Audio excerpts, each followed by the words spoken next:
Je vous souhaite la bienvenue pour cette nouvelle revue de marché Ishimoku consacrée à l'analyse des principales paires du Forex, Bitcoin, Ethereum, Litecoin, ainsi que les indices principaux que je considère être les principaux, le SP500, le Dow Jones, le DAX, le CAC et le Nasdaq.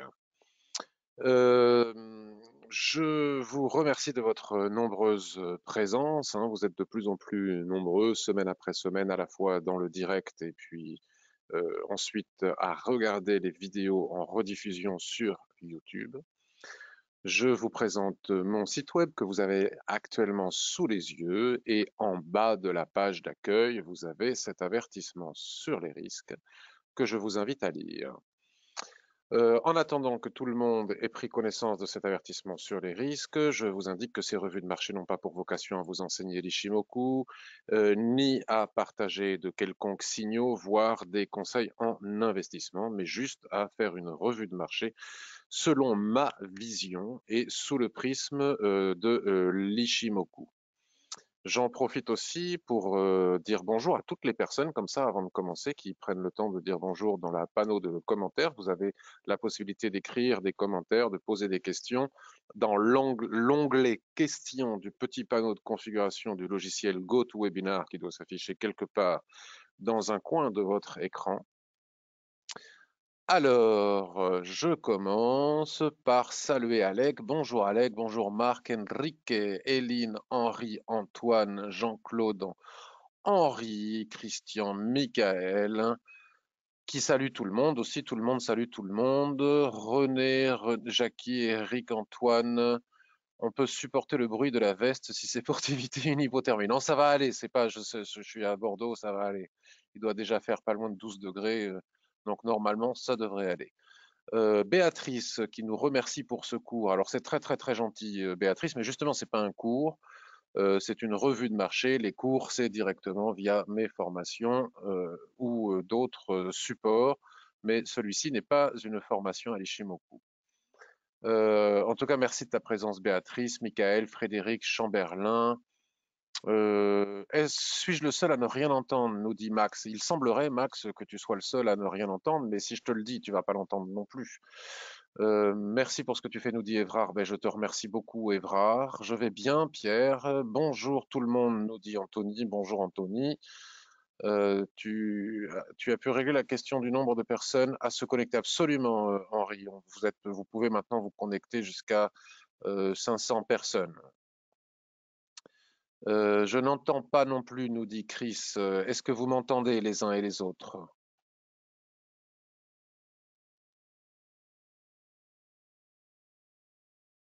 Alors, il y a plusieurs personnes. Anthony, Max disent, j'avais le même problème. Ils sont sortis de la revenu de marché, ils sont revenus et tout fonctionne. Bon, écoutez, c'est les mystères de l'informatique. Oui, mais j'ai dû me reconnecter, dit Yann. Euh, Bon, écoutez, on va dire que c'est les mystères de l'informatique. J'espère malgré tout que vous allez pouvoir suivre et que vous allez avoir l'idée. Alors, envoyez en privé, envoyez à tous. Si vous n'entendez pas, quittez la réunion et reconnectez-vous. Et reconnectez-vous. Voilà. Et tac, je fais envoyer à tous. Normalement, j'ai envoyé à tous. Je ne sais pas si ça se voit, mais bon, voilà. Parfait, nous allons commencer. J'ai eu quelques échanges sur Twitter. Alors, Anthony a dû probablement, j'ai pas eu le temps d'aller sur le forum, je vous disais, c'est un petit peu la rançon du succès de ce travail. Et je manque un peu de temps. Voilà. Je passe beaucoup de temps à répondre à la fois sur Twitter, par mail. Je reçois des dizaines de mails par jour. Je fais des analyses, j'écris des articles sur le blog, mon propre trading. J'ai d'autres activités professionnelles pour ceux qui le savent. Donc, je suis un petit peu débordé et je n'ai plus trop le temps d'aller sur le forum. Donc, n'hésitez pas, hein, quand il y a des analyses qui vous paraissent comme étant euh, à relever, hein, ou même Anthony, quand tu rédiges des plans de trading sur le forum, n'hésite pas la veille ou le matin de m'en tenir informé pour que je puisse éventuellement en parler en live. Donc, en tout cas, j'ai vu sur Twitter des partages d'analyse, donc on va en parler. Donc, je vais commencer par vous parler du Bitcoin. Alors, vous savez que le Bitcoin, je ne le traite pas, je ne traite pas les crypto-monnaies, je n'ai pas de plateforme me permettant de le faire et je ne souhaite pas, pour le moment, en tout cas, ça changera peut-être un jour, je ne souhaite pas le faire. Je ne m'en sens pas capable, je n'en ressens pas la nécessité ni le désir. Je trouve que c'est très volatile et savoir rentrer à 38 950 points, par exemple, avec la base de Smaru Bozu, là, qui était sous support, savoir rentrer à 39 300 points pour aller chercher 49 500 dollars, c'est-à-dire 10 000 dollars, je trouve que c'est juste waouh et je ne suis pas sûr d'être capable de supporter de tels mouvements et de tels écarts. Je ne sais pas trop si on peut rentrer avec je ne connais pas la manière de trader concrètement le Bitcoin. Est-ce qu'on rentre à 38 900 dollars et qu'on gagne 10 000 dollars d'un coup? Je ne sais pas comment ça fonctionne. En tout cas, je peux l'analyser pour vous faire plaisir. Ça, c'est tout à fait possible parce que ce soit le Bitcoin ou quelque chose d'autre, ça ne change rien au niveau de l'analyse technique. Alors, ce qui est remarquable, c'est que les tracés que j'ai fait les semaines précédentes en analysant le Bitcoin restent totalement d'actualité. On voit bien qu'ici, on a une base de support aux alentours des 29 900 dollars, on va dire les 30 000 dollars. Nous avons une résistance ici à 38 900 et à 39 000 dollars qui a été légèrement cassée ici jusqu'à ce qu'on revienne chercher le support précédent. Puis, c'est devenu une résistance par changement de polarité. Puis, nous sommes allés chercher la résistance des 49 750 dollars pour casser et atteindre un maximum de 58 550 dollars. Depuis, les prix, vous voyez, ont retravaillé ce support, on le voit de façon très claire, et travaille maintenant un support intermédiaire qui pourrait être celui-ci, vous voyez, si on tient compte des mèches, l'extension de SSB que nous avons ici. Et donc, nous avons ici un support intermédiaire au niveau des 43 500 points avec un rebond actuel sur ce niveau et une forte probabilité, selon moi, rien qu'au regard de l'analyse technique, de retourner chercher les 49 500 dollars. Je trouve que là, l'analyse technique en soi n'est pas compliquée. Après, le Bitcoin, parfois, est assez explosif, hein. Il peut monter très fort comme il peut descendre. C'est joli ça, comme il peut descendre très fort, comme il peut descendre très fort, veuillez m'excuser. Maintenant, il est coiffé ici par cette résistance des 50 000 dollars et par ce support des 43 000, on va dire, des 43 000, on va dire, ouais, même si c'est le moindre mouvement fait 2 000 dollars et des 43 000, si on tient compte de la mèche, 950, des 43 000 dollars.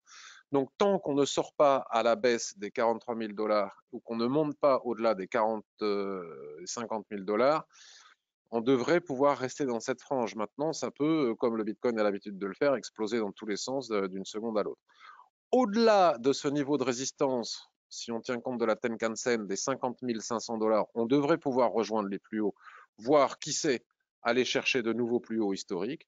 Sous le niveau des 43 000 dollars, 42 800 dollars, alors à nouveau le support des 38 950 dollars serait engagé. Voilà, je n'ai rien d'autre à dire pour le moment. Au niveau du timing d'entrée en position, là tout de suite, ici, maintenant, sous la résistance des 49 600 dollars, je ne vois pas comment on pourrait rentrer à l'achat maintenant sur ce niveau, alors qu'il faudrait mettre un stop sous le support. Donc, nous n'aurions pas le ratio. Et toute personne qui a envie de durer sur les marchés, que ce soit le marché des crypto-monnaies, des indices, des actions, du forex ou de je ne sais quoi, et qui fait du trading swing ou intraday, et non pas de l'investissement sur plusieurs années, doit absolument respecter un ratio minimal de 1,2 lorsqu'il entre en position. Donc là, ce n'est pas possible, donc on ne peut pas le faire, donc on n'entre pas. Maintenant, est-ce que l'on peut trader le Bitcoin sur des unités de temps très très courtes, pour le 15 minutes, étant donné la volatilité de l'actif? Je ne sais pas, mais là, regardez, les prix sont très, très éloignés de la Tenkan-sen, donc là maintenant, il est plus possible de rentrer. On pouvait rentrer là où ça l'était, et sinon, si on veut absolument trader cet actif extrêmement volatile en intraday, il faut absolument tenir compte, comme je suis en train de le faire, des niveaux de support-résistance, soit des prix, soit de l'Ishimoku, et donc ils sont tous marqués. Il y a un espace ici conséquent entre 48 500, on va dire, et 49 900, mais pas avant. Avant, ce serait prendre le risque. Alors, on peut aller chercher des mouvements des mouvements de momentum rapide. Je ne sais pas si c'est faisable avec le Bitcoin, mais en tout cas, voilà ce qu'il en est pour l'analyse technique. L'Ethereum. Alors, je vous avais dit la semaine dernière que si le Bitcoin retrace, l'Ethereum retrace. Et nous pouvons constater ce fait en observant le graphique journalier. J'avais dessiné les semaines précédentes, je ne sais pas si c'est lundi dernier ou encore avant, j'avais dessiné ce niveau de support à 1364. Eh bien, écoutez, il était juste parfaitement dessiné. Regardez les mèches, ça c'est une mèche, c'est juste dingue. Hein. Vous voyez la difficulté pour moi de traiter ce genre d'actifs.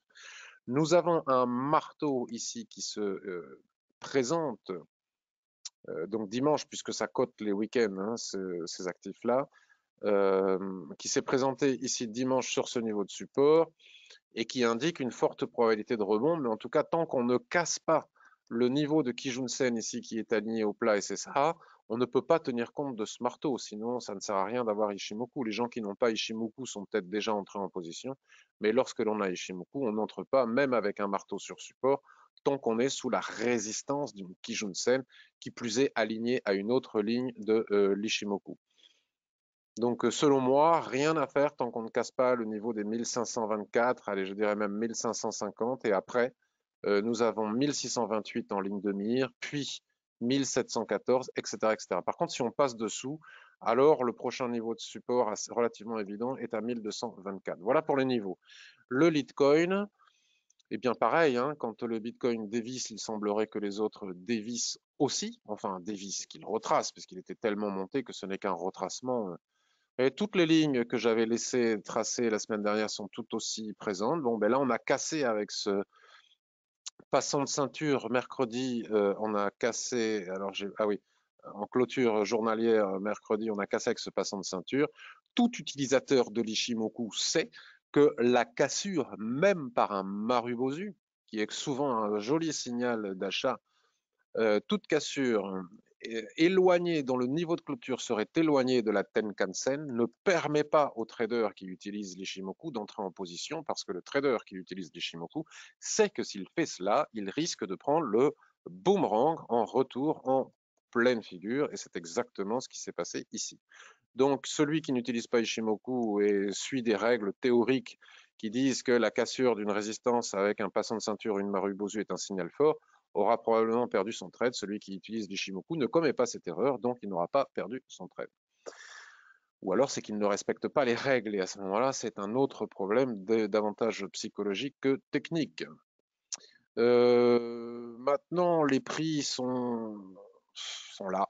Mais qu'est-ce qu'on en fait de ça? Bah, rien. Tant qu'on ne repasse pas à minima sous la résistance des prix ici à 178 qui correspond à 180 même, qui correspond à cette SSB, il n'y a rien. Puis tant qu'on ne repasse pas au-dessus de la Kijun, il n'y a rien non plus. Donc on attend, on regarde. Et éventuellement, on peut peut-être faire de l'intraday, mais bon, là, on peut assister à un rebond qui irait jusqu'à la Kijun-sen, mais on ne sait jamais. Ça, c'est 50% de retracement, donc on a peut-être ici 38% de retracement. On ne sait pas. Donc, tant qu'on ne sait pas, il n'y a pas de plan de trading range non plus sur ces unités de temps. Là, il y a bien un range qui se met en place sur l'unité de temps H1 entre 155 et 180. On a tapé ici les 155. Nous sommes actuellement sur la zone d'équilibre. Nous savons que sur ce niveau de zone d'équilibre, il n'y a rien à faire. Donc, on regarde et on attend. Voilà. Voilà pour les trois principales crypto-monnaies. Vous voyez, ça a été relativement rapide. Je passe au marché des indices et après, je passerai au Forex. Mais avant, j'irai regarder si vous avez des commentaires ou des questions. Donc, les indices permettent de faire un mini point fondamental, le risque d'inflation, en tout cas la crainte d'un risque d'inflation. Donc, j'en reparlerai très probablement demain pour la revue de marché actions. Qu'il y ait un peu d'inflation suite à l'injection massive de liquidités de plans de relance, etc., ne me semble pas étonnant. De là à ce que ça provoque une telle ruée sur les cycliques et les values au détriment d'autres types d'actions, ça me paraît un peu rapide et abusé. D'autant plus que ces actions sont toutes sous des niveaux de résistance. Donc, on en reparlera demain lors de la revue de marché actions en direct à 10h30. Tant que les salaires n'augmentent pas, Alors, parce que les prix peuvent augmenter, d'autant plus s'il y a pénurie de matières premières dans une certaine catégorie de produits, ça peut justifier des augmentations de prix. Le fait qu'on sorte éventuellement du Covid à un moment donné et que les gens dépensent massivement, quand je dis les gens, c'est sous toute réserve, il y a des gens qui n'auront pas les moyens de le faire, mais une grande majorité de la classe moyenne et supérieure aux États-Unis et ailleurs a fait des économies, a envie de consommer, a envie de se faire plaisir, de sortir, de voyager, etc. Donc cela peut provoquer une augmentation de prix. Mais tant que ces augmentations de prix ne sont pas accompagnées d'augmentations de salaire, et malheureusement je ne crois pas que ce soit pour demain, je ne pense pas que nous allons assister à une inflation durable. C'est juste un rééquilibrage. Donc on se détend. Et une fois qu'on s'est détendu par rapport à cela, on peut regarder ce qu'a fait le SP500. Pour s'apercevoir que malgré la correction massive de ces derniers jours, notamment dans le domaine technologique, parce que c'est plus une histoire de rotation sectorielle qui reste à justifier, ne serait-ce que sur le graphique journalier, les prix n'ont pas réussi à casser la Kijun-sen et sont toujours dans une tendance haussière très marquée, très nette, très précise. Donc il n'y a pas de raison d'imaginer qu'il puisse y avoir un retournement de marché, même si, étant donné que les technologies font partie intégrante maintenant du SP500 et représentent un pourcentage élevé de la capitalisation du SP500, voilà, pour le moment, d'un point de vue juste indiciel, les prix sont toujours dans tendance haussière, toujours sur un rebond sur la Kijun-sen ici. On avait marqué un niveau de support-résistance ici au niveau des 3851. On est entre ce niveau de support de la Kijun-sen et ce niveau de 3851. Moi, je ne serais pas étonné de voir les prix continuer leur rebond haussier dans les heures et les jours qui viennent. Si on se donne un horizon de temps un peu plus large, on constate néanmoins que les prix, alors néanmoins ça viendra après, on constate d'abord que les prix n'ont pas réussi à casser le premier niveau de support de l'Ishimoku qui est la Tenkan-sen, qui n'est pas un niveau de support fort lorsqu'il est pris ici et maintenant immédiatement au niveau des prix, ce qui n'est pas la même chose lorsqu'on parle d'une extension de plat Tenkan. Hein. Il faut vraiment... Néanmoins, c'est là qu'arrive le néanmoins, l'écart entre la Tenkan-sen et la Kijun-sen reste totalement excessif et je continue de penser, et là ce serait l'affolement généralisé puisque ce serait violent, mais ça resterait totalement haussier. Je continue de penser qu'il ne serait pas anormal ou voire incroyable de voir la cassure ici de la Tenkan-sen pour que les prix puissent revenir sur cette ligne de tendance, voire sur la Kijun-sen. On resterait en tendance haussière. Mais pour le moment, ce n'est même pas le cas. Donc il est prématuré de se jeter à la vente sur les indices américains, notamment le SP500, tant que la Tenkan-sen n'a pas été franchie. C'est la moindre des choses. Et on n'est pas à l'abri d'avoir de nouvelles poussées haussières sans qu'il y ait de retracement jusqu'à la Kijun-sen, ce qui serait pourtant très sain et très appréciable pour pouvoir réinvestir sur certaines actions. Voilà pour la globalité du SP500. Donc pour qui veut trader le SP500, trader ici le rebond sur la Kijun-sen alors qu'on continue à être sous le niveau de résistance qui était une ancienne résistance devenue support, ici ne m'apparaît pas pertinent, ne m'apparaît pas... Donc on attend de voir. Le Dow Jones, une revue de marché, c'est aussi savoir faire le point sur un actif pour pouvoir déterminer qu'il est nécessaire d'attendre. Le Dow Jones, regardez, j'avais tracé ces lignes il y a quelques jours déjà, et bon, elles sont toujours là. Hein, c'est exactement pareil, bien que le Dow Jones aurait dû profiter de la rotation sectorielle, parce que moins exposé aux technologiques, il a quand même pris sa douille. Il est allé comme le SP500 dans une tendance haussière chercher sa Kijun-sen, il rebondit sur sa Kijun-sen et actuellement, je dis bien actuellement, mais pour le moment les États-Unis ne sont pas encore ouverts, on assiste ici à une reprise de la résistance qui était devenue support et qui est redevenue résistance. Et si on passe au-dessus de la Tenkan-sen, si on repasse au-dessus de tous ces chandeliers de retournement, la probabilité d'une continuation haussière devient de plus en plus probable. A contrario, si ce chandelier n'était pas confirmé en clôture et qu'on passe sous le niveau de la Kijun-sen, eh bien, comme le SP500, sous la Tenkan-sen, vous voyez, sous la Tenkan-sen qui est les tout premiers niveaux de support de l'Ishimoku, donc il n'y a vraiment pas de panique en la demeure, une correction correspondrait à ce niveau, hein, le 100% de retracement de toute la baisse Covid qu'on attend. On attend que les prix retracent sur ce niveau depuis des mois. Ce serait tout à fait logique qu'on revienne chercher les 29 000 pour s'y appuyer et repartir à la conquête de nouveaux plus hauts. Alors le Nasdaq, lui, très exposé à cette rotation sectorielle. Vous voyez, les prix ont cassé, eux, la Tenkan-sen, mais se trouvent sur ce niveau de support. Tant que ce niveau de support n'est pas cassé, il n'y a même pas de raison d'imaginer d'aller chercher la Kijun-sen. Un retour ici sur la Kijun-sen serait peut-être une occasion pour ceux qui croient que les valeurs technologiques ont encore un bel avenir devant elles, de se replacer à l'achat sur certaines valeurs technologiques et peut-être même sur le Nasdaq. Mais pour le moment, c'est tout à fait prématuré. Donc, on n'achète pas sous la Tenkan-sen lors d'un mouvement baissier qui n'est pas terminé, même si on assiste à un léger rebond. Et on ne vend pas tant qu'on n'a pas cassé un niveau de support qui n'a pas été franchi vendredi en clôture pour aller chercher le niveau de support suivant. Donc, on reste en stand-by et on attend. Pour les traders intraday ou de plus court terme, je regarde le H4 et puis je vois qu'il n'y a strictement rien à envisager ni rien à faire. J'ai pas regardé le graphique daily. Si, c'est ce que je venais de regarder. Et le graphique hebdomadaire, on l'a vu aussi. Ah non, c'est juste que ça se ressemble et qu'il n'y a rien à dire de plus d'une unité de temps à l'autre. Alors là, il y a peut-être la formation d'un twist en devenir et à ce moment-là, et c'est très souvent ce qui se passe. Alors, ça n'est pas arrivé depuis longtemps, donc les jeunes traders ne le savent pas, mais très souvent, bon, on verra où est-ce qu'on fixe la borne basse probable. Les jeunes traders ne le savent pas, mais lorsqu'il y a eu de forts mouvements tendanciels et de fortes corrections, après on entre souvent dans une longue phase de trading range, et ce n'est que si ce range casse à la hausse qu'on poursuit la tendance haussière, s'il casse à la baisse qu'on entame éventuellement une correction plus profonde ou un début de tendance baissière, mais ça c'est encore à vérifier. Donc ce qui risque de se passer, c'est qu'on assiste à une période de range qui va être assez sympa pour nous, les swing traders et les traders intraday, puisqu'on adore ça. Et ça va être vrai, vous allez le voir aussi sur le Forex. Donc le Nasdaq, on attend. Lorsqu'on a fait les Américains, on a souvent fait les Européens, même s'il y a eu une légère décorrélation au niveau du momentum ces jours-ci. C'est-à-dire que les indices européens sont restés assez haussiers. Ils ont commencé à plier vendredi, mais étonnamment, par exemple, le CAC est resté sur ces niveaux. Voilà. Donc, correction, pim, vous voyez, les niveaux que l'on a tracés les semaines précédentes sont juste parfaits et cela illustre que lorsque l'on a tracé des niveaux, il faut les laisser sur les écrans le plus longtemps possible.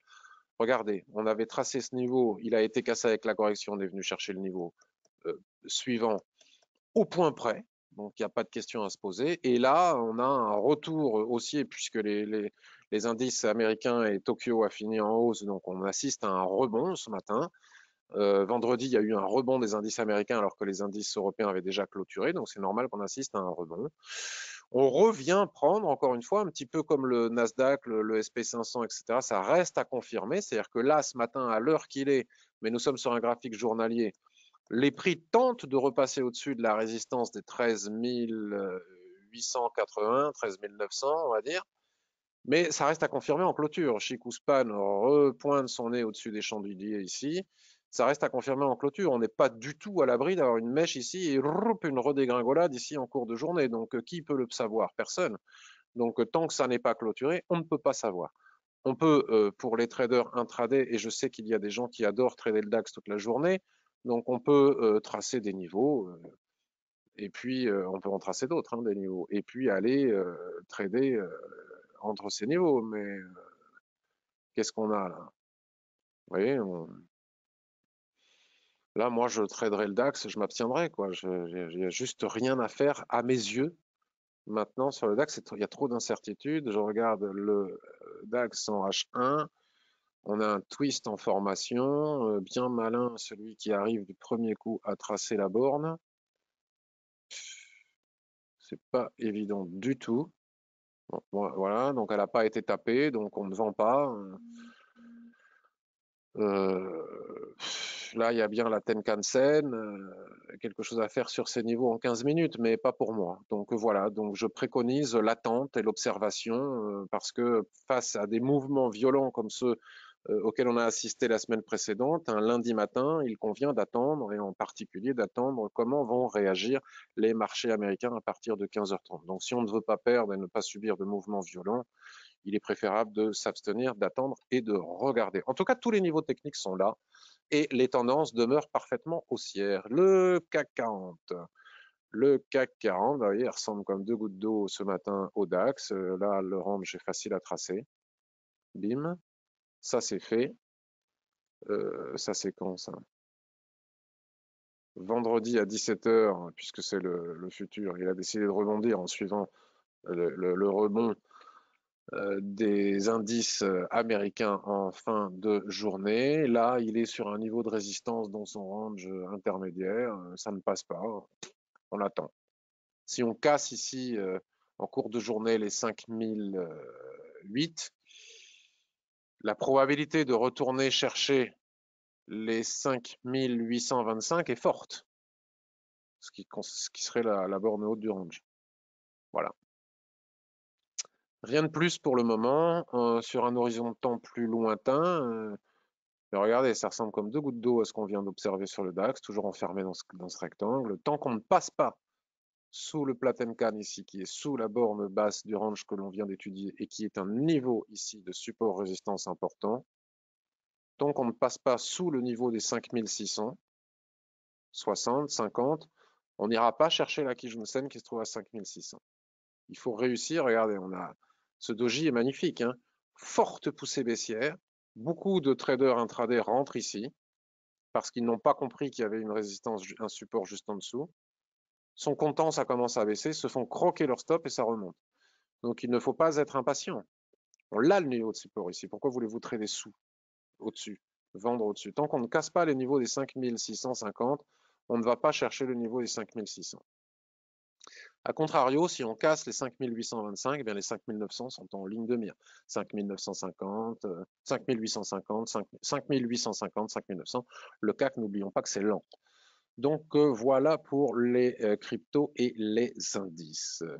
Je regarde si vous avez des commentaires, des questions, et on passe au Forex, sur lequel, à mon avis, on va avoir de quoi s'amuser dans les jours qui viennent. Je vais vous expliquer pourquoi, cela n'engage que moi.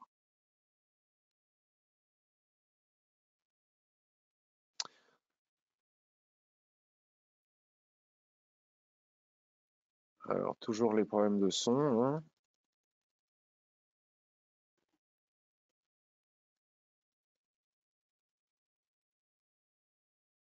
Bon mois de mars, nous te souhaite Sébastien. Merci beaucoup Sébastien. Christophe, bonjour. Hâte de suivre cette revue de marché.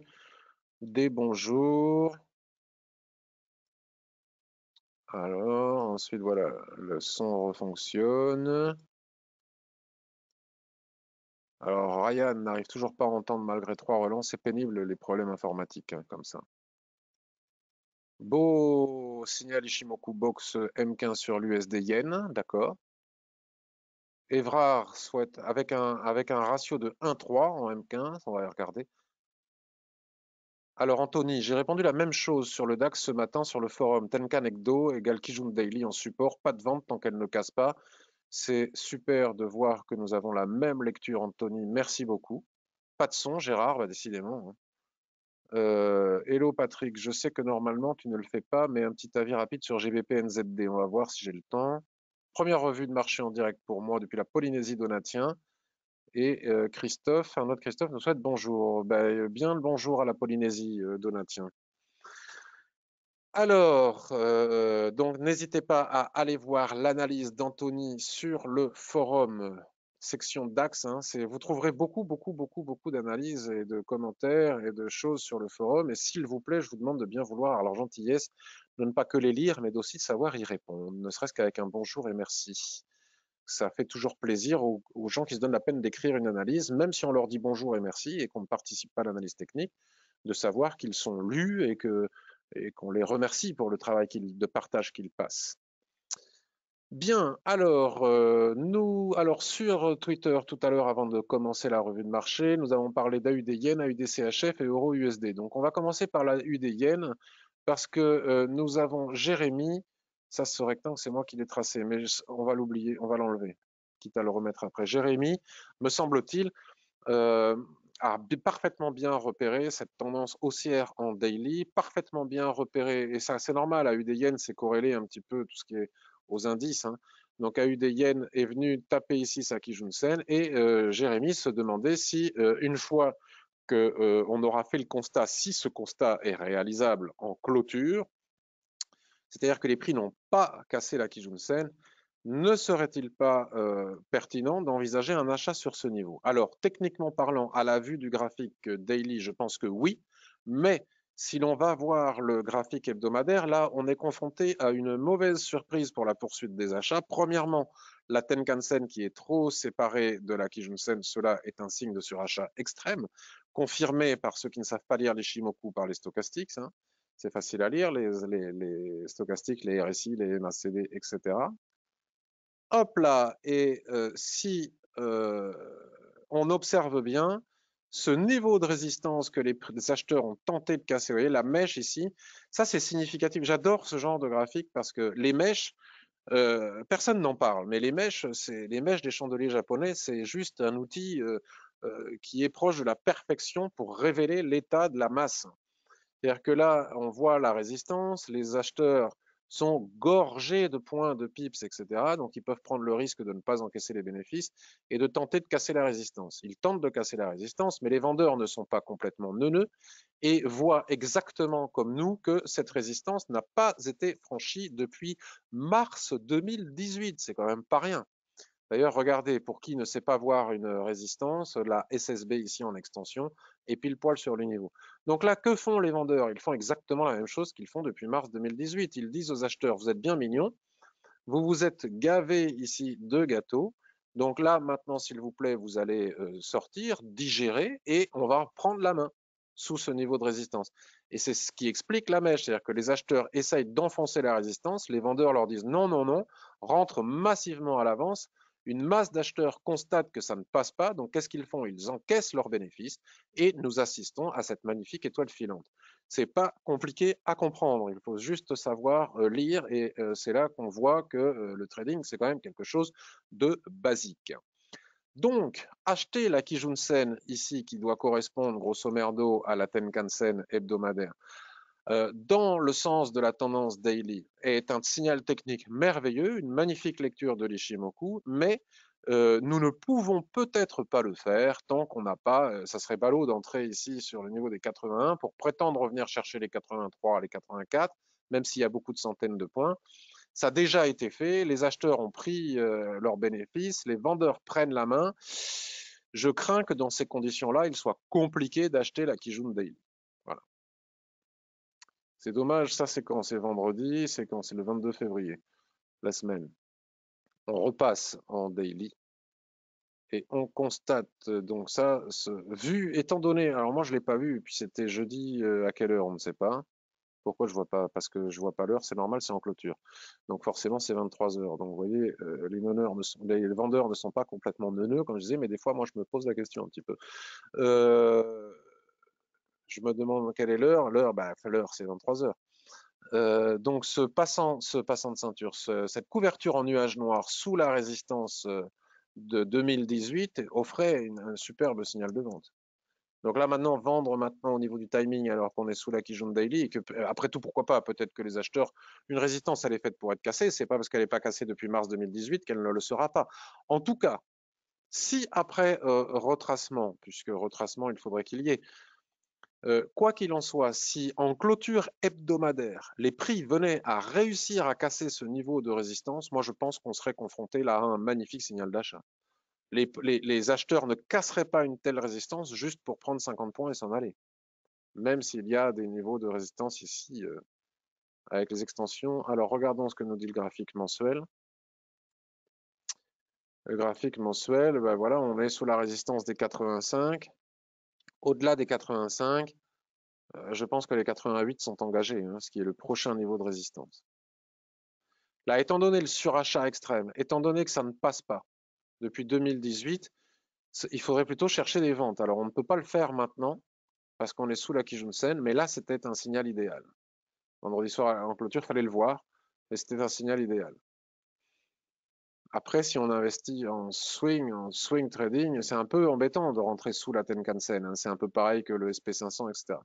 Mais sous la Tenkan-sen, et après chandelier de retournement, après période de range très probable sur les unités de temps inférieures, par exemple le H4, voilà, regardez le twist. C'est ce que je vous disais en introduction. Toutes ces choses-là, il faut le savoir.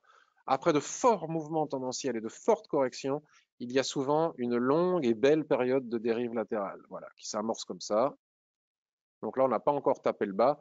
Soit la cassure du range par le bas après pullback, PIM, permettrait de rentrer pour profiter de cette résistance extrême qui date depuis 2018. Soit on trade le range, si on revient chercher le haut, on peut vendre. Si ça casse, on sort tout de suite et on achète. Voilà. En tout cas, à surveiller. Et moi, personnellement, vu les circonstances, je n'achèterai pas si je tiens compte de cette résistance de 2018. On m'a demandé aussi, ou je sais peut-être on m'a pas demandé, mais j'ai lu une analyse sur l'AUD-CHF. Alors ça y ressemble, hein, fatalement. Regardez, l'AUD-CHF est sur la Kijun-sen ici journalière. Qu'est-ce que nous racontent les unités de temps supérieures? Eh bien, je ne sais pas, mais pour le savoir, je vais tracer, hop, ce niveau de résistance. Ouais, je ne trace même pas le niveau d'Ishimoku, je regarde que les prix. En général, les prix et l'Ishimoku s'adaptent. Ouais. Donc là, c'est un niveau de résistance qui ne passe pas depuis 2018, pareil. Et qui n'est pas, contrairement à UDGPI, il n'a même pas été retesté depuis novembre 2018. On n'a pas retesté ce niveau et on vient le tester là maintenant. Alors, on l'a pas véritablement atteint, mais bon, on a atteint ce point haut au moins. Ça, c'est sûr. Donc, du coup, acheter alors qu'on a atteint le point haut de 2018 ou de 2019, c'est compliqué. Vous voyez ce que je veux dire? C'est très, très, très compliqué. C'est rare d'avoir le Forex qui soit dans de telles tendances. Il faut savoir attendre. Les tendances durent beaucoup moins longtemps sur le marché du Forex que sur le marché des actions. C'est un marché qui a tendance à être beaucoup plus à l'équilibre qu'en déséquilibre, contrairement au marché des actions. Donc, qui dit équilibre dit range. Donc, probabilité face à on est sur un niveau de support et à la fois on est sous une résistance extrême. Donc, la probabilité pour qu'on rentre en range en attendant que le marché décide soit de casser par le haut, soit de revenir dans sa niche comme il le fait depuis 2018, c'est important. Là, on va probablement assister au twist. Là, après une telle configuration baissière sous résistance historique, c'est normal hein, que ça réagisse comme ça. Hein. C'est ce que je vous disais. Là, regardez, les acheteurs, ils ont pris le gâteau. Ils arrivent en haut. Tout le monde voit la résistance de 2018. Tout le monde, on ne peut pas ne pas la voir. Ou alors, il faut reconsidérer son approche technique si on n'est pas capable de le voir et travailler pour apprendre à être capable de le voir. Donc là, il y a forcément une réaction, c'est-à-dire que les acheteurs sortent massivement pour encaisser les bénéfices et les vendeurs prennent immédiatement la main puisqu'il est évident que sous ce niveau, ça va baisser. Donc, qui l'a vu jeudi, là, pouvait commencer à l'envisager. Hein. Moi, je ne l'ai pas vu, je n'ai pas fait attention. C'est souvent facile de voir les choses après coup aussi. Quand on est là-haut, on se dit, eh ben oui, mais si ça cassait. Bon, voilà. Donc là, on assiste probablement à un repli qui devrait revenir chercher la SSB ici. Tiens, je vais marquer, je vais le faire. Comme ça, lundi prochain, on pourra voir. Alors, on pourrait avoir des choses comme ça, hein, ça pourrait. Mais bon, probablement que nous pourrions avoir un retracement ici. Et là, soit ça casse, soit on va faire ça pendant un certain temps. Et ça sera plutôt sympa. Et à un moment donné, ça cassera dans un sens ou dans l'autre. Si ça casse par le haut, on a un magnifique signal d'achat. Déjà, entre ces deux lignes, entre la résistance de 2019 et la résistance de 2018, on a un superbe signal d'achat. Cela n'engage que moi, bien évidemment. Euro USD. Alors c'est Christophe qui j'ai trouvé très sympa parce que Christophe s'interrogeait sur Twitter sur l'opportunité. Moi, je n'avais pas tracé ce canal, je l'ai tracé suite au tweet de Christophe. S'interroger sur l'opportunité d'acheter ici la borne basse de ce canal haussier. Alors certes, Christophe, c'est une belle opportunité, mais alors on l'a vu, hein, on sait que la borne basse de ton canal haussier, elle est pile poil sur la borne basse de mon petit rectangle ici. Donc du coup, on va l'enlever pour avoir une meilleure visibilité. On va agrandir le graphique et le premier constat que l'on peut faire ensemble, c'est que toutes les lignes que j'ai tracées lundi dernier en disant il n'y a pas grand-chose à faire sous ces niveaux, il faut vraiment casser ce niveau pour pouvoir aller chercher plus bas. Vous voyez, les prix n'ont pas réussi à casser. Et encore une fois, ici, on voit les acheteurs qui tentent, qui sortent. Et là, depuis, ça retrace. Et donc là, nous avons la borne de base de ton canal haussier, Christophe, qui coïncide avec cette boîte de poupée russe qu'on va voir sur les unités de temps supérieures, qui est elle-même incrustée à l'intérieur de cette grande poupée russe et à l'intérieur de laquelle on trouve encore une moyenne poupée russe. Donc j'ai envie de dire que tant que nous n'avons pas au moins en H4 un chandelier de retournement, ici une mèche basse, un ressaut, c'est-à-dire une mèche qui indiquerait que les vendeurs passent la main aux acheteurs, je pense qu'il est prématuré de vouloir faire quoi que ce soit sur ce niveau, d'autant plus que si ce niveau casse, la probabilité de retourner ici voir la borne basse de cette grande poupée russe, le bord du couvercle de cette grande poupée russe m'apparaît comme étant important. On va étendre notre rectangle de façon à ce que ce soit plus visible maintenant en basculant sur le H4. Néanmoins, on est bien sur un niveau de support important qui est à la fois une ligne de tendance comme nous l'a montré Christophe et qui est à la fois, alors on va remonter parce que sinon les gens ne vont pas comprendre, et qui est à la fois la borne basse de ce range. Donc nous aurions ici le deuxième point de contact qui viendrait confirmer la... Mais il faut attendre la clôture. Il est 10h44 chez moi, puisque je suis aligné aux horaires de New York, ça clôture à 11h. Si à 11h, ici, on a un beau chandelier de retournement, on peut envisager un achat pour aller chercher 1, la SSB, 2, cette SSB, 3, les derniers plus hauts ici, 4, le haut de la boîte ici, mais c'est pas gagné. Donc, il faut plutôt y aller en étape. Par contre, si ça casse, étant donné en plus que c'est ta ligne de tendance. Par contre, si ça casse, la probabilité qu'on revienne chercher les 1,1962, là, m'apparaît, bah, déjà, il faudra marcher sur le corps des 1,20 et sous les 1,20, les 1,1950. Donc, attendre ici ce qui va se passer en clôture H4 à minima. Mais un rebond m'apparaît comme étant très probable, étant donné la survente, étant donné ta ligne de tendance, étant donné ma boîte, je bascule maintenant en H1, on pourrait tout à fait envisager, tu vois, si on a un chandelier ici en clôture H1 explicite de retournement ou une belle mèche basse, pour le moment, c'est pas trop le cas, d'aller chercher la Kijun-sen, au moins H1, au moins. Voilà. Et en clôture journalière, pourquoi pas rentrer à l'achat comme tu l'as dit, mais attention, attention quand même, parce que le couvercle de la grande poupée russe, de la poupée principale, risque d'attirer les prix. Hein. Un retour ici sur un 1960, un 1960, 1,20 m'apparaît comme étant tout aussi probable. Donc il faut rentrer avec un bon timing déterminé par les chandeliers japonais et sur les bonnes unités de temps. En H1, ça n'engage que moi. Si c'est confirmé ici, un rebond m'apparaît possible. Bien, je regarde si vous avez des commentaires et des questions et on passe à la suite.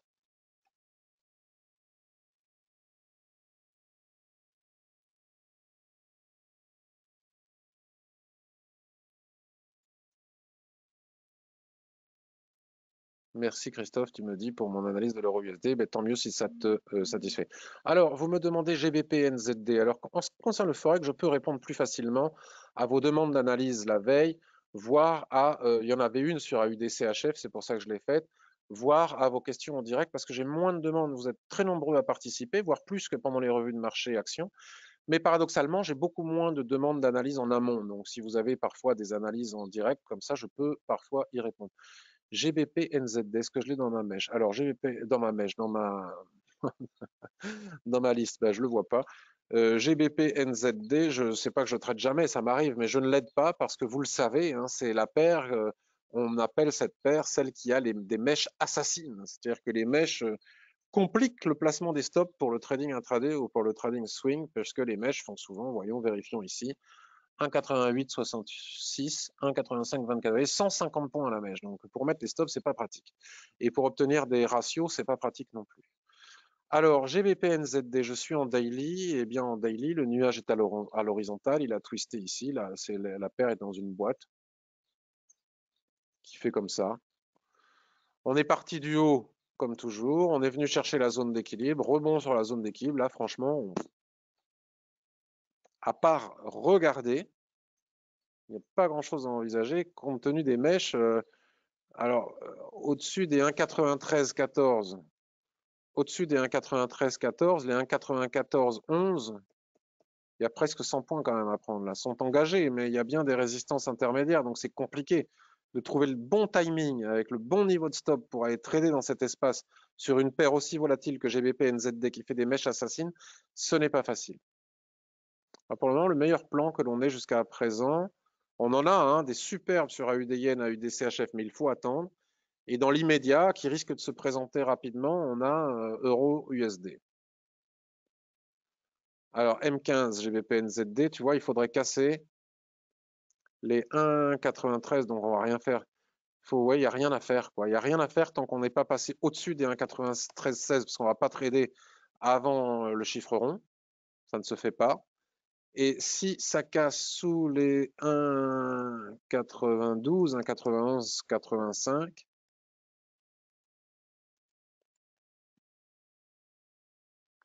on pourrait envisager d'aller chercher un 91,38, là, qui joue une scène ici. Mais bon, c'est pas gagné. Pas commode. Pas, là, au niveau du timing, pas commode. Pas commode du tout.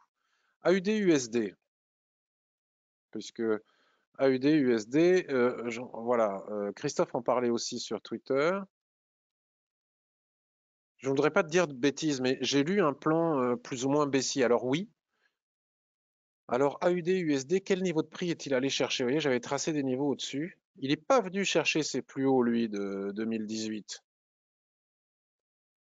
Donc ça, c'est pas fait, hein, contrairement à AUD-Yen et à AUD-CHF. Donc tant que c'est pas fait, c'est encore possible. Pourquoi s'arrêter en si bon chemin?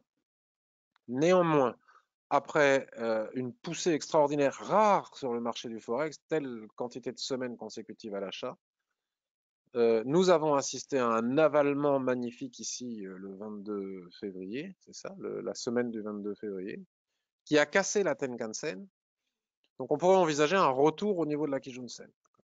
Mais après de forts mouvements tendanciels comme ça et de fortes corrections, il y a parfois, souvent j'ai envie de dire, des périodes de range.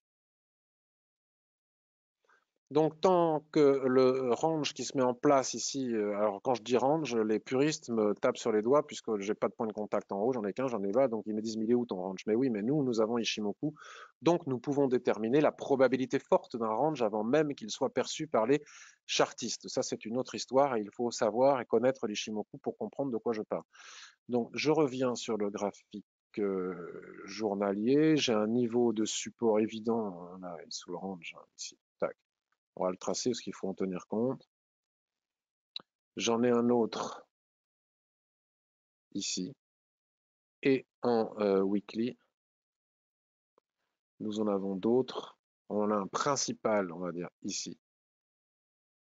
Comme c'est le principal et que c'est la Kijun-sen et qu'elle représente 50% de toute la dernière jambe de hausse, on va la mettre en bleu pour bien la distinguer des autres. Et nous en avons ici, voilà, et là, la SSB, il y en a partout. Ok, bon, on va pas la matérialiser, mais on devrait. En journalier, non. En H4, là en journalier, nous savons que nous sommes sur un niveau de support. Paf, on recentre un petit peu le tout. Donc, si cette dérive latérale que j'ai matérialisée avec une probable borne basse ici à 0,77 venait à casser, tant qu'on n'est pas passé sous les 0,7685, il faut se méfier parce que, vous voyez, c'est un niveau de support qui est juste en dessous. Si ce niveau des 0,7685 casse, alors nous avons 0,76 en ligne de mire avec des niveaux intermédiaires que vous saurez tracer ici parce que vous savez utiliser l'Ishimoku. Puis sous les 0,76, les 0,75, 30, puis les 0,75 avec en ligne de mire principale pour les swing traders, la Kijun-sen Daily ici. Mais déjà, pour que cela soit possible, il faut casser ce probable range par le bas, les 0,7680 et pas avant. Pas avant. On ne peut rien faire avant à la vente. Ce type de configuration, si elle se reproduise ici comme cette étoile du matin sur borne basse, peut aussi ouvrir la voie à un achat, puisque nous savons qu'après de forts mouvements tendanciels et de fortes corrections, on entre souvent dans une bonne, longue, sympathique période de dérive latérale, où on peut aller chercher la zone d'équilibre, puis davantage, si le cœur nous en dit. Et si on sait après sécuriser notre trade. Donc, il y a de probables signaux de vente selon les conditions énumérées précédemment et d'achat à la condition d'avoir des signaux de retournement explicites sur ce niveau. Attention, parce que là, on l'a déjà eu et ça va pas très loin. Donc, vérifiez ce qui va se passer sur ces niveaux. Si, par exemple, les chandeliers commencent à baisser, baisser, baisser, baisser ici, et puis finalement clôture avec une mèche basse qui passe sous ces deux niveaux de support et réintègre le range ici, bah, selon moi, et ça n'engage que moi, on a un magnifique signal d'achat. Voilà. Allez, on va aller regarder un petit peu le yen. USD yen. Quelqu'un nous disait tout à l'heure que le proscreener SSB M15 a trouvé un éventuel signal. Alors c'est ici. On va agrandir pour bien voir. Ça tombe bien, c'est exactement les niveaux que j'ai tracés.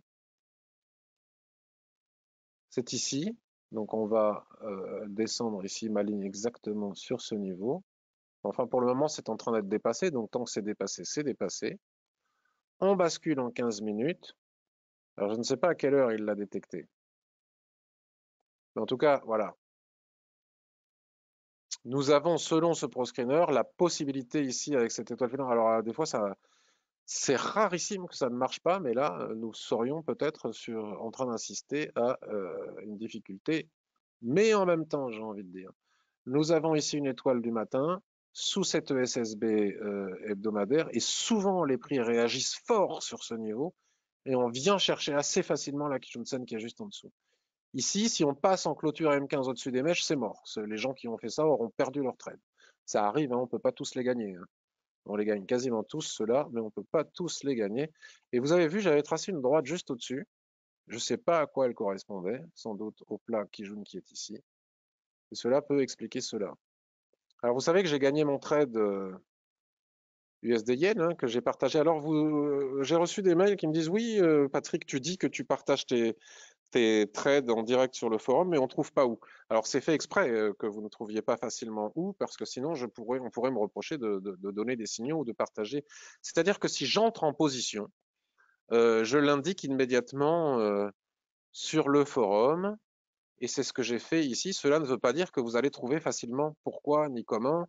En tout cas, comment, et comme ça, j'ai la certitude que vous ne me suivrez pas, puisque je ne donne pas de signaux. Donc, l'idée n'est pas de me suivre, voir les sujets actifs. Et donc, il s'agissait du USD Yen. USD Yen en... il n'y est plus.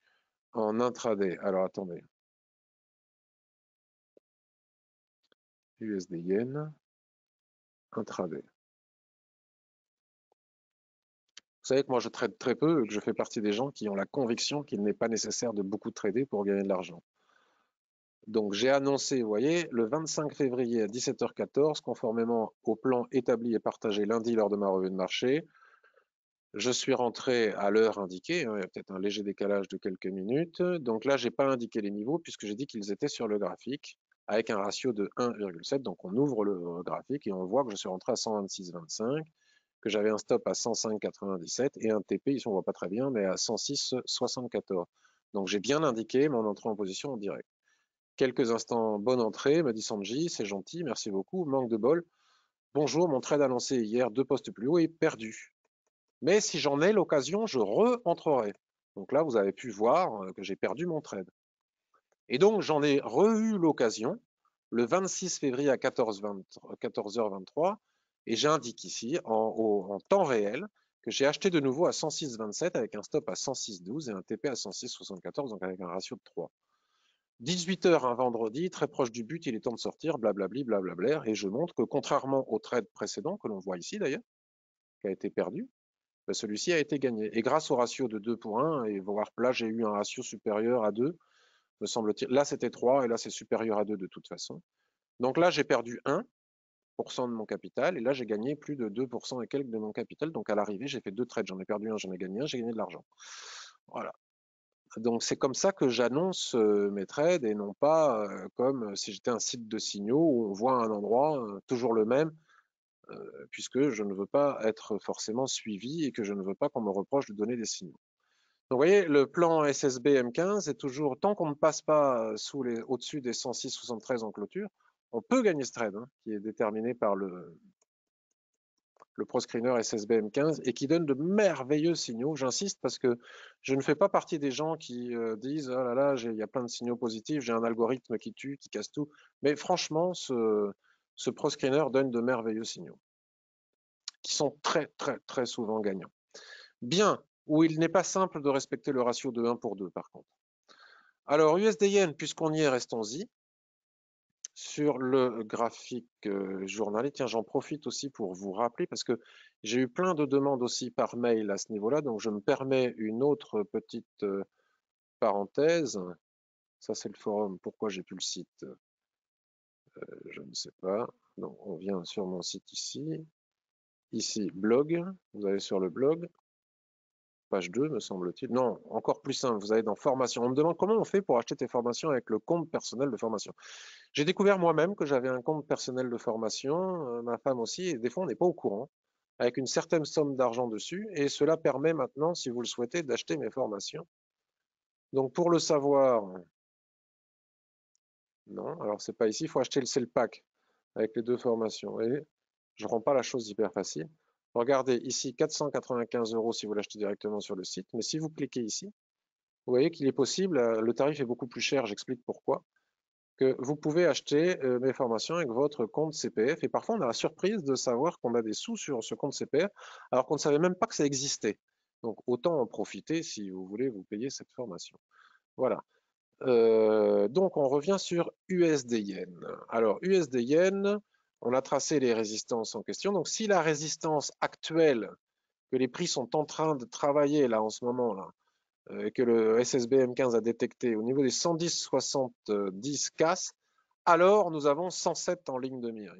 Et 107, moi je sais que c'est un support, une résistance importante parce que il y a un certain temps, quand la Banque centrale intervenait pour la première fois, la BOJ, intervenait pour la première fois sur le yen pour le faire baisser puisqu'il ne cessait de monter. J'ai fait partie des personnes qui ont eu la chance de gagner beaucoup d'argent sur l'USD yen en tradant exclusivement et pendant des semaines entières, des mois entiers, entre les niveaux d'extension de SSB du graphique mensuel.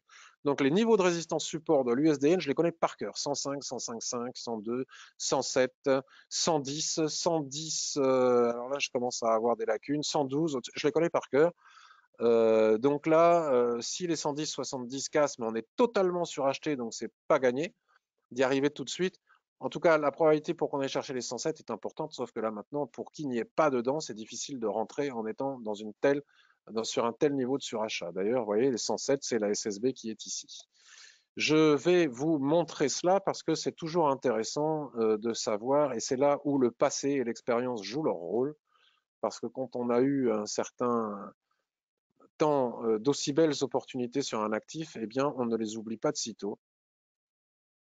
C'est certainement parmi les meilleurs trades que j'ai jamais fait depuis que je fais du trading sur le marché du Forex. Mais bon, ce qui est passé est passé. On en avait beaucoup parlé à l'époque de la BOJ. Vous voyez, je vous parle de 2013. On en avait beaucoup, beaucoup parlé parce que depuis là, 1 mois, 2 mois, 3 mois, 4 mois, 5 mois, 6 mois, 7 mois, les prix ne parvenaient pas à casser ce niveau des 100. Puis, grâce à l'action de la Banque centrale japonaise, pouf, ça a cassé en force. Et alors là, à partir de là, ça a été super parce que tous les niveaux de SSB en extension du mensuel étaient parfaitement respectés. Là, on est sur le niveau des 107, vous voyez, 107,40. 107,40, donc autant dire 107, hein, le chiffre rond était parfaitement bien respecté. Ça se trouve, c'est encore le cas, mais au niveau du timing, c'est moins facile. Pour le constater, on va le faire. On va tracer tous les niveaux des SSB mensuels en extension. Ça m'agace de ne plus savoir dupliquer automatiquement.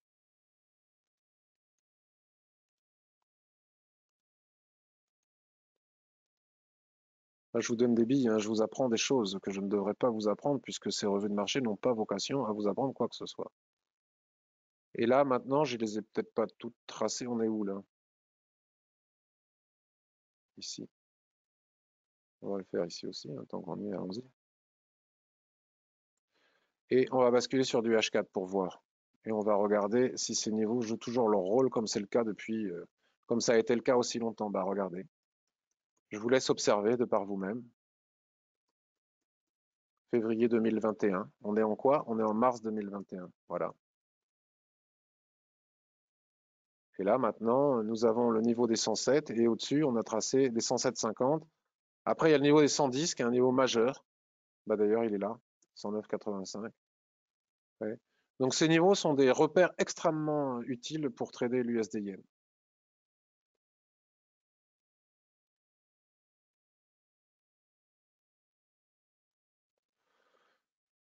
On est sur les 107, c'est un niveau de résistance, hein, 107, puis on a vu après 107,55, 107. Alors certainement hein, que les prix vont oser aller chercher les 107 ou pas.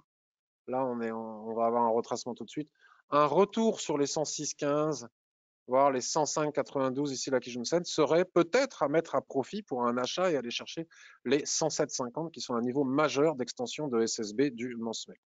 Donc là, selon moi, pour les gens qui, comme moi, aiment préparer des plans de trading, il faut surveiller ces niveaux comme ça. Si ça se présente, il faut peut-être ne pas oublier de saisir cette opportunité. Maintenant, on revient voir le SSB M15, là, vous voyez, pour le moment, ça tient. Hein. Ça ne retrace pas, mais ça tient. Si ça se trouve, ça va marcher une fois de plus. Bien. Alors, qu'est-ce que je pourrais vous dire de plus? Je pourrais vous parler du GBP USD. Alors, la livre sterling, ça se passe pas super bien en Angleterre depuis 2-3 jours. Je ne sais plus pourquoi j'ai lu ça. Mais bon, enfin, moi, je trouve que ça se passe plutôt bien pour la paire. Regardez, la tendance est parfaitement haussière. Bon, il faut dire aussi qu'elle avait pris une telle dégringolade depuis le Brexit. Pendant toute la période Brexit, c'est normal que ça retrace un peu. Et les prix sont revenus chercher la Kijun-sen ici. Donc la question qui se pose, c'est puis-je profiter de ce repli sur la Kijun-sen en tendance haussière? Ça doit être détecté par le proscreener d'ailleurs, repli sur la Kijun-sen avec chandelier de retournement. Bon, là, on n'a pas encore de chandelier de retournement, donc ça ne doit pas être détecté. Puis-je profiter d'un repli ici sur la Kijun-sen pour acheter? Alors, si on bascule sur un graphique hebdomadaire, on devrait obtenir un début de réponse. Et là, nous sommes dans une configuration similaire à celle de l'AUD-Yen et à l'AUD-CHF. C'est compliqué d'acheter un repli en tendance sur la Kijun-sen alors que la résistance majeure, le point final a été obtenu. Là, c'est quand même un gros morceau qu'on n'avait pas visité encore une fois depuis 2018. C'est incroyable, hein, tout ce qui a été tapé là, qui n'avait pas été visité depuis 2018. Donc tant qu'on ne passe pas sur le corps des 1,4250, 1,43, difficile d'envisager d'acheter un repli sur la Kijun-sen étant donné que la résistance majeure a été atteinte. Si je bascule sur un graphique mensuel, vous voyez, 2018, hein, janvier 2018, depuis janvier 2018 qu'on n'atteint pas ce niveau. Après, on peut se préparer à y aller si jamais, comme a eu des yens, si on casse les 1,4210, la probabilité d'aller chercher les 1,45 devient extrême. C'est pas impossible, hein, c'est pas parce que ça n'a pas été fait depuis 3 ans que ce n'est pas possible. En attendant, en basculant sur le H4, je fais le même constat que celui fait sur les paires précédentes, euro-USD, me semble-t-il, ou plutôt euro-CHF, AUD-CHF, pardon, AUD-Yen. Probabilité ici de faire du range entre ces niveaux. Attention, parce qu'il y a un niveau juste en dessous. Et souvent, le marché, il aime bien aller chercher les niveaux qu'il y a juste en dessous. Voilà, d'ailleurs, vous voyez, si je m'aide de Fibo, je vais le faire comme ça à mon range. Et comme ça, là, il n'y a plus de problème. Hop là. Ça, on va l'effacer. Vous voyez, les prix dégringolent depuis là-haut, hein, normal, hein, la résistance que l'on a visualisée ensemble casse en force. Ça, c'est normal. Quand les prix vont chercher, je regrette de ne pas avoir vu ça plus tôt. Je ne sais pas ce que je faisais, je dormais, je jouais trop de guitare, je ne sais pas. Euh, les prix sont allés chercher des niveaux majeurs.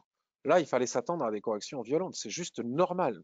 C'est juste normal. Les acheteurs, encore une fois, prennent leurs bénéfices. Les vendeurs rentrent, les acheteurs se retirant et prenant les bénéfices et les vendeurs rentrant sur ce niveau de résistance majeur non atteint depuis 2018, c'est normal que ça aille très vite. Hein.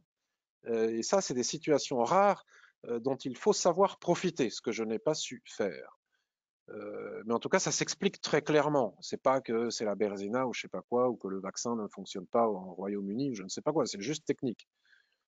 Donc là, on baisse, on baisse, on baisse, on baisse. Probablement allons-nous venir retracer ou pas mais en tout cas c'est possible sur la SSB ici, pour finalement atteindre le niveau des 1,3850 ici. Si on atteint le niveau des 1,3850 ici, comme pour AUDN, comme pour AUDCHF et d'autres qu'on va sans doute détecter qui doivent y ressembler, avec chandelier de retournement et ressaut sous ce niveau, probablement que je tenterai des achats pour aller chercher à minima la zone d'équilibre ici, parce que après de forts mouvements tendanciels et de fortes corrections, il y a souvent une longue période de range. Si ça finit par casser par le haut, eh ben, nous avons notre objectif. Si ça casse par le bas, j'ai pas regardé, mais on ira regarder ensemble. Mais en tout cas, ce n'est pas le moment, selon moi, d'acheter la Kijun journalière, pour les raisons que je viens d'évoquer. Qu'est-ce que je pourrais faire d'autre? USD CHF, USD CAD, et puis on se fait un NZD. Allez, on va se faire USD CAD. Alors, les lignes que j'ai dessinées ici ont été cassées, elles n'ont plus d'intérêt. Ce rectangle n'a plus d'intérêt. Donc, quand ça n'a plus d'intérêt, il faut enlever. Ah, ça m'agace. Je ne sais pas reconfigurer ma plateforme telle qu'elle était avant que je réouvre un nouveau compte comme je voulais expliquer. Donc là, USD-CAD, la tendance en journalier est baissière. En hebdomadaire, nous avons atteint ici un niveau de support à 1,2468. Mais il reste de la marge jusqu'à 1,22. Il n'y a pas de raison que ça ne continue pas. Donc il y a un avalement haussier ici qui pourrait laisser prévoir un repli sur la Kijun-sen. Mais bon, pour le moment, on n'arrive même pas à casser la Tenkan-sen ici. Donc là, on est trop bas pour vendre, on n'est pas assez bon pour acheter, on laisse tomber, il n'y a rien à faire. USD CHF, je vais faire du H1, tiens, pour changer. Donc l'euro USD est en train de baisser, donc l'USD CHF est en train de monter. Donc boîte qui a été cassée. Après une cassure très souvent, voire quasiment tout le temps, dès qu'on casse un niveau, on fait du range. Et une fois que l'on a fait du range, on casse, on se replie, on part. Donc là, c'est suracheté, ça attaque dur pour aller vers quel niveau et quel objectif, on ne sait pas. On regarde en H4, on ne sait toujours pas. On regarde en daily et là, on a une réponse explicite, claire, nette et précise qui nous permet de constater que l'objectif est pratiquement atteint et que donc à quelques points de l'objectif et en surachat, ce n'est pas le moment d'acheter. On va attendre de voir si les prix tapent cet objectif et cet objectif n'a pas été atteint, lui, depuis novembre 2020. C'est plus récent. C'est plus récent, mais nous avons ici un niveau de résistance important qui pourrait provoquer un repli des prix, les fameux contacts avec la SSB, et qui nous permettrait d'en profiter pour aller chercher, par exemple, de nouveau le niveau des 0,91. Ce serait déjà pas mal. Et à plus court terme, la Kijun-sen, en général, ça marche bien. Ça on tape une SSB comme ça, on vient chercher la Kijun-sen à 15 minutes, ça marche quasiment à tous les coups. Voilà, mais pas possible de rentrer ici et maintenant. Donc je regarde USD Yen. Tiens, regardez, j'adore. Et on peut pas dire que je raconte des sottises, parce que ça fait plusieurs fois que des personnes qui suivent ma revue de marché en direct m'alertent du fait que le proscreener SSB M15 est en train de détecter un signal. Je prends le risque de le regarder publiquement en direct. Je vois en direct que bon, le niveau est en train d'être dépassé, qu'il ne faudrait pas passer au-dessus de tel niveau. Et à tous les coups, là je ne dis pas que ça va marcher, mais ça marche quasiment à tous les coups. Il n'y a pas de saint graal en matière de trading, mais enfin ça offre quand même. Donc j'en ai partagé plein en direct, j'en ai mis sur le blog. Ce proscreener est de toute beauté parce qu'il nous permet de repérer des situations et des configurations qu'on ne trouverait pas forcément soi-même parce qu'on ne va pas s'amuser à aller regarder toutes les paires de Forex toutes les 15 minutes. Et cela démontre la réactivité des prix, l'action des prix au contact de SSB hebdomadaire ou daily immédiatement au niveau des prix, voire en extension quand il s'agit de longues SSB, la réaction des prix est presque systématique et permet très souvent d'aller chercher à court terme soit la Kijun-sen M15, mais là elle est loin, soit la Kijun-sen M5, qui là, dans ce cas précis, est loin aussi. En tout cas, il y a pratiquement toujours des points à prendre. Bon, voilà.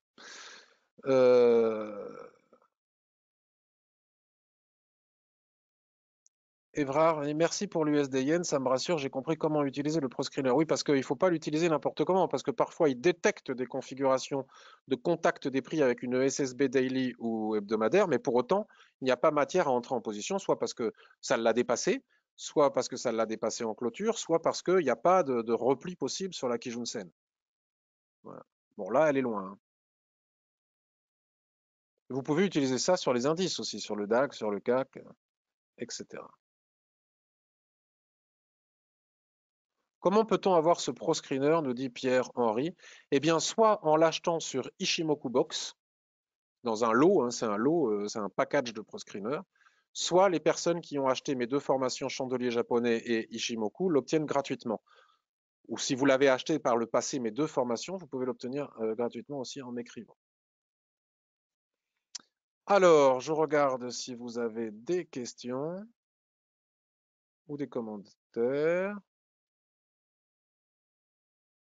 Sébastien, j'ai acheté la formation avec le CPF de ma femme. Très très bien. Alors là, nous avons des questions. Je vais regarder. Thierry. Pour tracer les rectangles de dérive littérale, poupée russe, vous faites à partir de hebdo, daily, H4, H1, M15, M5. Bah, pas forcément Thierry. Je peux faire à partir de H4, de H1. Il faut qu'il y ait des twists, il faut qu'il y ait des repères, des prix, et pas forcément par rapport à des unités de temps. S'il y a des prix qui sont, on voit bien, si on peut relier deux points en haut, deux points en bas, on le relie. Si on peut relier à nouveau deux points en bas, deux points là, par exemple, là nous sommes sur le 5 minutes. Donc rien que sur le 5 minutes, on peut déterminer. Bon, il n'y a pas de twist, hein, mais c'est juste histoire d'eux. On pouvait faire une boîte comme ça, mais on peut aussi en faire une autre à l'intérieur, comme celle-ci, par exemple. Et là, voilà, on a plusieurs poupées russes avec les prix qui se replient ici. D'ailleurs, pour ceux qui sont rentrés avec le ProScreener SSB, on peut tenir compte de ce support. On peut déjà commencer à encaisser une partie des bénéfices ici, voire mettre notre stop à zéro, voire déjà encaisser, puisque l'écart est important. C'est des trades de court terme, hein, de très court terme qui se font avec ce ProScreener SSB. Le son fonctionne, Max. Sur le GBP-USD, la bougie mensuelle s'est terminée sous une belle résistance. Mais en daily, les bougies sont venues se poser sur la résistance mensuelle. Bon, on en a parlé. Et puis, je vois que tu as quitté la réunion, Max. Euh, Ok. Eh bien, écoutez, si vous n'avez pas d'autres questions et commentaires, j'espère que cette revue de marché vous a plu et intéressé. Je vous souhaite une excellente journée. Je vous dis à demain 10h30 pour la revue de marché Action. Et je vous souhaite une très très belle semaine. Bye bye. Merci à tous.